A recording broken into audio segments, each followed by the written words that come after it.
Bonjour, alors aujourd'hui j'ai envie de vous parler du Bénin.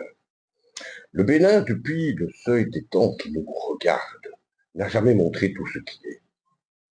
Il garde la pudeur des civilisations anciennes et l'agilité des peuples qui savent muer plus vite que les prophéties. Quiconque croit l'enfermer dans l'actualité ou dans un slogan se trompe à chaque fois. Il glisse, il s'esquive, il se redéfinit avec l'aisance d'un maître du vaudou qui déjoue les ruses des ignorants. Alors comprenons ceci. Ce pays qu'on croit connaître fonctionne comme un palais construit en enfilade de pièces secrètes. J'y ai appris qu'une phrase prononcée au comptoir du matin peut contenir plus de lucidité qu'un colloque international. Et j'ai compris que la sagesse n'est pas un privilège de bibliothèque, elle passe de bouche en bouche, en héritage patient de récits et de précautions. Aujourd'hui, l'époque s'accélère. Le numérique empêche la mémoire de se poser.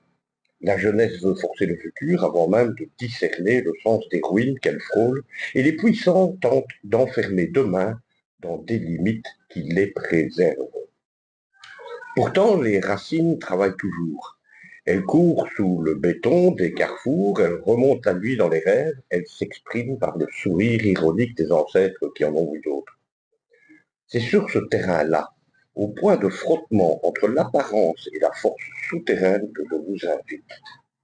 Peut-être qu'au détour d'une page d'un silence choisi, nous verrons ensemble ce Bénin qui refuse d'être défini, mais qui se laisse approcher par des regards qui ne se satisfont plus des évidences.